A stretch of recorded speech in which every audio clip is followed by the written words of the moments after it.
não parar, não precipitar e não retroceder. Então dizer para esse cara, sabe quando nós vamos parar? Nunca. Nunca na sua porca vida. Né?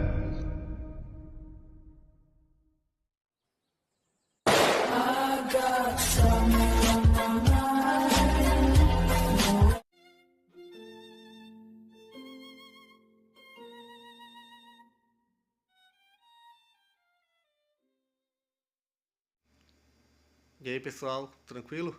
Então vem aqui antes do vídeo começar, pedir para vocês se inscreverem, quem não for inscrito, compartilhar, curtir, comentar. Quem puder seja membro do canal, que isso ajuda bastante. Tem também o link do Apoia-se.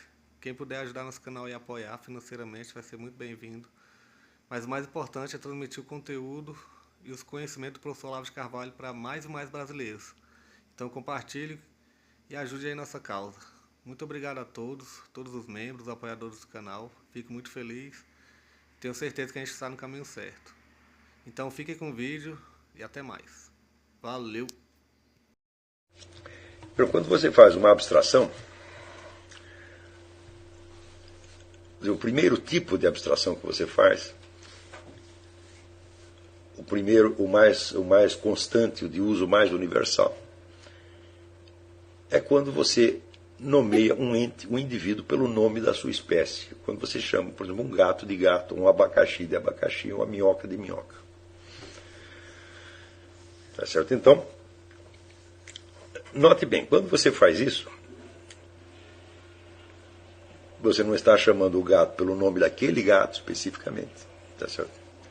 Mas pelo nome da sua espécie inteira. Quer dizer, você está fazendo abstração, você está separando, né, um ente individual da sua posição efetiva no tempo e no espaço. Tá certo? E está fazendo abstração da sua unidade física. Tá certo? Porém, é preciso você ver que o nome da espécie contém implicitamente todas as possibilidades de desenvolvimento que diferenciam, né, os seus elementos entre si. Por exemplo, se você define um gato como um gato, e acontece do gato ser preto ou malhado, né, o nome da espécie gato já contém implicitamente todas essas variações possíveis. Tá certo? Também está implícito ali que você chamá-lo de gato, você só está distinguindo entre a espécie e o indivíduo, mas você não está separando propriamente um do outro. Por quê? Porque aquele gato, ele contém todos os atributos da espécie sem faltar nenhum, porque se faltar um, ele não é gato. Ele só se parece com gato. Tá certo? Então, de um lado, a espécie contém todos os atributos, todas as possibilidades de variação que são observáveis nos seus vários componentes individuais. Todos sem faltar nenhum.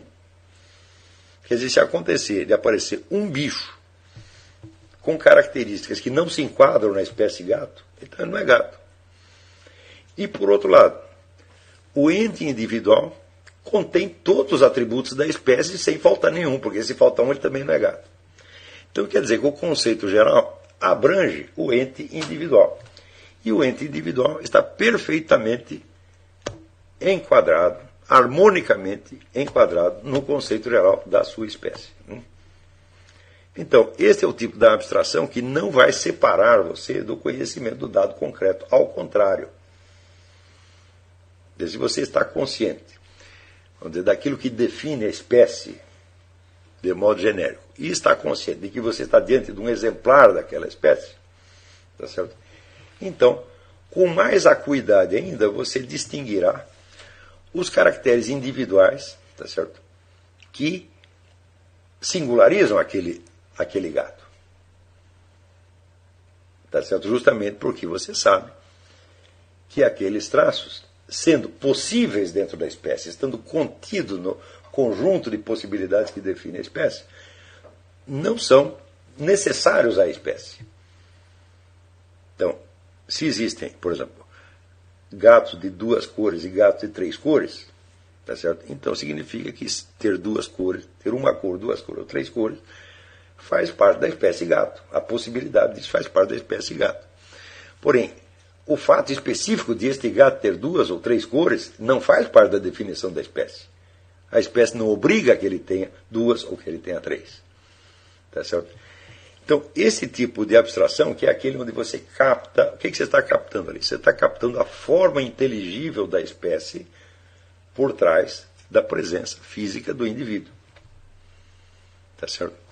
Ora, a forma inteligível da espécie é justamente o conjunto imenso de possibilidades, tá certo, que está contido nas potencialidades da espécie. Tá certo? Por exemplo, se você pega vaca tem a propriedade de dar leite. Se ela não está dando leite, você diz que ela está doente. Então não é que isso faça parte da estrutura dela. É uma situação, como é que se diz, anormal, uma privação, como diz Aristóteles, né? Então, ela não está dando leite, mas é por uma privação que ela está sofrendo e não por uma característica da sua espécie. Mas você sabe que a vaca não dá vinho tinto, nem vinho branco, nem champanhe, nem uísque. Tá certo? Você pode lá puxar quanto quiser, não vai sair. Entendeu? Então,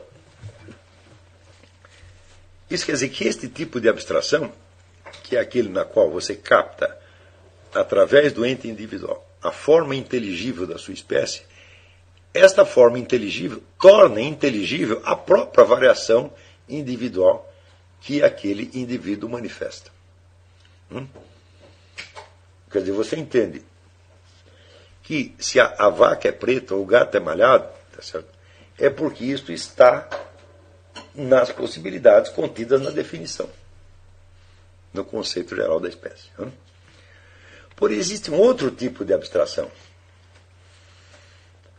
na qual, por exemplo, você pega um muro branco, tá certo? Ou um gato branco, e você liga uma lâmpada, né? E a lâmpada reflete a superfície branca de uma certa maneira. Então não importa se a superfície branca é uma mesa branca, um muro branco, um papel branco, ou um gato branco, ou uma vaca branca. Tá certo? Você está estudando apenas, vamos dizer, os efeitos da luz na superfície branca. Está entendendo? E tentando obter as propriedades gerais da superfície branca. Acontece o seguinte: gato existe, vaca existe, mas superfície branca não existe. A superfície branca só existe como parte de alguma coisa. Ou ela é parte da mesa, ou é parte do gato, ou é parte da parede.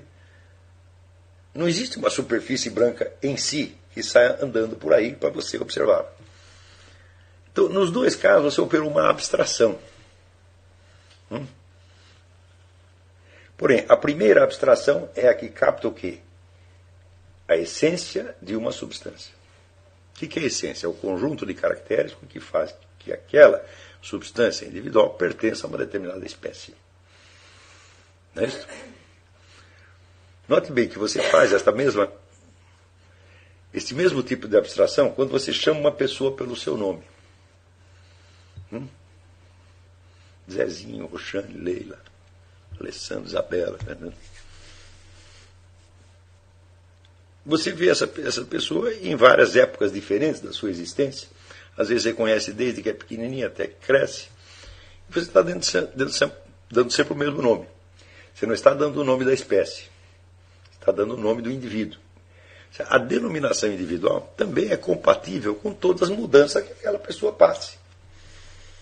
E, aliás, como é que você saberia que a pessoa mudou se você não sabe que é a mesma pessoa? Não é isso? Senão você entraria no caso daquele guia do museu em Lisboa, que tinha lá 2 esqueletos. E o esqueleto grande mostrou: este aqui é o esqueleto de Camões. E do lado, esse aqui é o esqueleto de Camões, aos 5 anos de idade. Né? Então, né? Nessas piadas de português, o brasileiro projeta a sua própria burrice na figura do português, que não é nada burro. Mas, né, eu conheço mais brasileiros capazes de fazer essa confusão do que portugueses. Né? Então, como é que você pode saber que o sujeito mudou, que ele cresceu, se você não sabe que ele é o mesmo? Né? Se você vê um menino, depois você vê um homem feito e não sabe que são o mesmo, você não vai dizer, ô fulaninho, como você cresceu. Né? Você não vai encontrar assim né? O Zezinho e dizer, puxa, como você cresceu, o Joãozinho era tão pequeno. Não é assim que você faz, né? Então, o mesmo tipo de abstração, você está captando a forma inteligível de um indivíduo. E essa forma inteligível representa a persistência da identidade dele ao longo dos tempos e independente dos lugares e das situações onde ele esteja. Então, este tipo de abstração que capta a forma inteligível de um ente, seja o ente tomado como representante da espécie, seja o ente tomado individualmente, este tipo de abstração distingue, mas não separa você da entidade concreta que você está nomeando. Ao contrário, é justamente o fato de você ter o conceito abstrato que permite que você observe aquele ente individual com mais acuidade e você perceba mais claramente não só as diferenças entre ele e outros membros da mesma espécie, mas entre ele e ele próprio tomado em várias situações. Por exemplo, o gato que está pulando, o gato que está no teto, o gato que está deitado na poltrona e assim por diante. Né? Agora, e o outro tipo de abstração?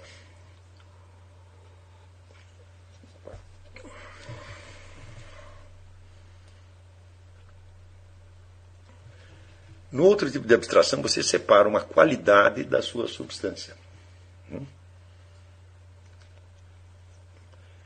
Como você não leva em conta a substância, você não pode saber se esta qualidade está ali presente, não pode nem sequer saber se esta qualidade está ali presente como uma propriedade ou como um acidente.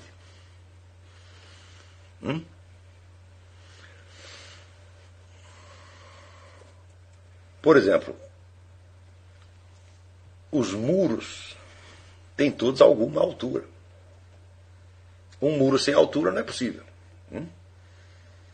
Da definição de muro, você não precisa declarar que ele tem uma altura, porque está implícito.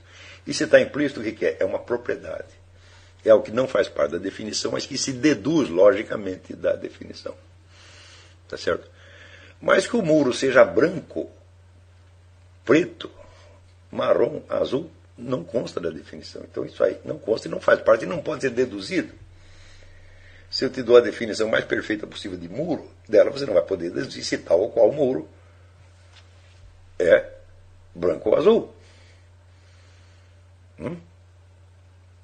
Nem você pode deduzir a altura dele. Você pode deduzir que ele tem alguma altura, mas não qual será precisamente a altura. Tá certo? Então, quando eu estudo uma superfície branca e estudo o efeito da iluminação sobre uma superfície branca, ou seja, a capacidade refletante da superfície branca, tá certo? Eu estou separando uma qualidade de qualquer substância. Estou considerando apenas a qualidade em si. E essa qualidade, considerada em si mesma, ela radicalmente não existe. Note bem, qualquer manual de ciência dirá para você que a ciência não estuda objetos concretos, mas ela faz abstrações. E quando o cientista diz isso, ele diz até com certo orgulho, quer dizer, nós não somos presa das percepções imediatas, nós lidamos apenas com objetos tomados num nível mais alto de abstração. Porém, esquece de dizer o seguinte, que existem dois tipos de abstração. Vamos dizer, que arraiga você ainda mais na realidade concreta, porque torna a realidade concreta inteligível. E outro que separa uma qualidade da sua substância e passa a estudar a qualidade em si mesma. Tá certo? Com vistas a obter certas constantes que sejam matematizáveis. Por exemplo, né, o brilho maior ou menor dado pela superfície branca conforme a distância maior da luz ou a potência maior da fonte iluminante. Tá certo? E daí o sujeito observa isso, faz uma série de cálculos, faz lá uma tabelinha. Essa tabelinha será o resultado do trabalho científico dele.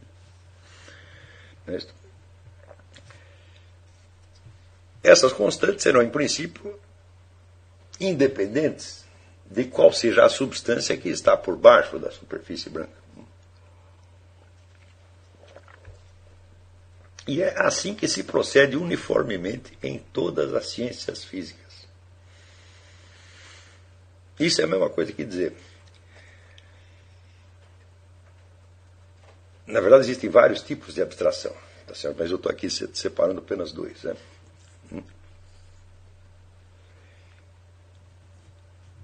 Isso quer dizer que as ciências naturais rarissimamente estudam algum objeto real. Mas estudam propriedades que são comuns a vários objetos reais, tomados sob certo aspecto.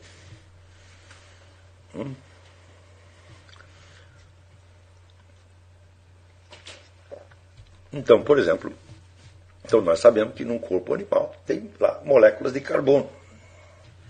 E se você pegar um toco de carvão, também tem moléculas de carbono lá. Tá certo? E o comportamento das moléculas será mais ou menos o mesmo, nesse caso no outro. Né? Tá certo? Então, são estas coisas que as ciências naturais estudam. Elas jamais estudam um objeto real. Jamais, jamais, jamais, jamais, jamais.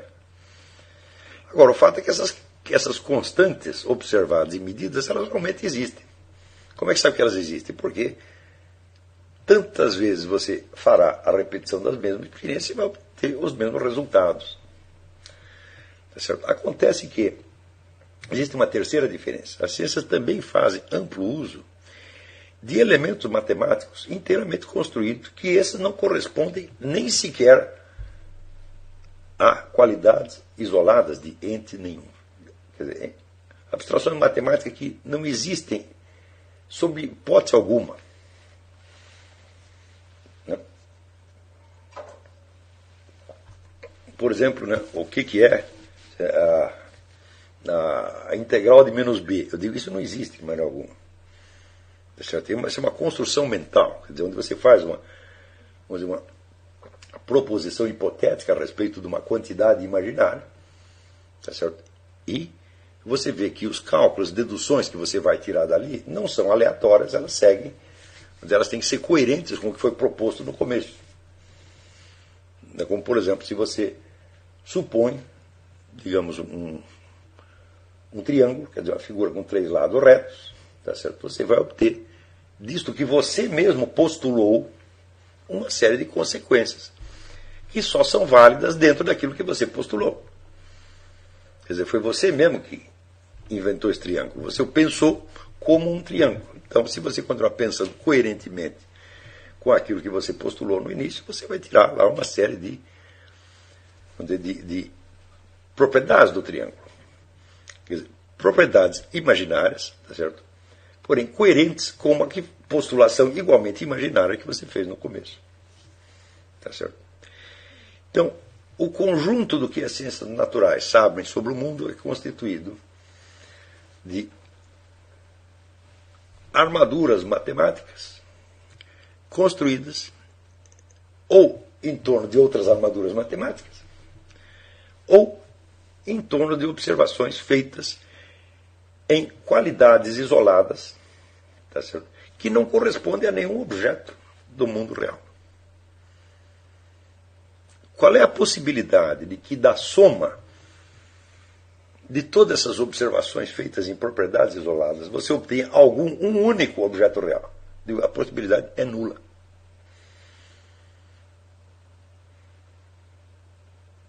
Por quê? Para um objeto ser real, ele precisa ser algo mais do que a soma das suas qualidades. Em primeiro lugar,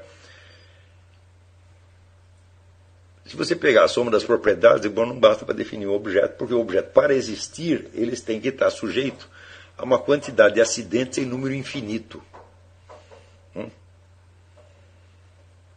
Por exemplo, você pega assim, o número de posições que um gato ocupou no espaço ao longo de toda a sua existência. Essas posições são todas acidentais. Mas pode existir um gato sem elas? Não. Existe um gato do qual você possa excluir, em princípio, alguma das muitas posições que ele ocupou no espaço ao longo de toda a sua vida? Não, isso seria um gato hipotético, um gato totalmente irreal. Tá certo? Para que haja um objeto real, concreto, você tem que supor não somente a sua essência, isso é a definição da sua substância, não somente o conjunto das suas propriedades, as propriedades podem ser deduzidas da definição, mas elas são em grande número, então dificilmente deduzimos todas as propriedades de um objeto. Não é isso? Por exemplo, um gato pode ser transformado em cuíca. Mas enquanto não existia o cuíca, ninguém sabia disso. Então, poder virar cor de cuíca é uma propriedade do gato. Não é um acidente. Que ele tenha virado efetivamente é um acidente. Mas a capacidade de virar já estava lá desde o início. E enquanto não se inventou o cuíca, ninguém percebeu isso. Tá certo?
Chegamos a mais um final de uma aula, de um vídeo. Espero que tenham gostado. Quem não se inscreveu ainda, se inscreva, compartilhe, comente. Ajude o nosso canal, apoie, seja membro. E ajude o nosso canal a chegar a cada dia a mais brasileiros que precisam muito do conhecimento do professor Olavo de Carvalho. Então é isso aí, fique com Deus, até o próximo. Valeu! Então é isso aí, pessoal. Que é o nosso canal. Que são alguns livros que eu já li. A maioria foi doação, mas alguns eu adquiri, professor Olavo de Carvalho. Alguns livros se perderam aí que eu emprestei. Professor Alexandre Costa. A Bíblia Sagrada. 10 lições sobre Karl Marx. Indico a não ler esse livro, que é muito ruim mesmo. Alguns pensadores aqui que realmente, como o professor Olavo de Carvalho disse, não são pensadores. Valeu, tamo junto aí. Apoie nosso canal, seja membro.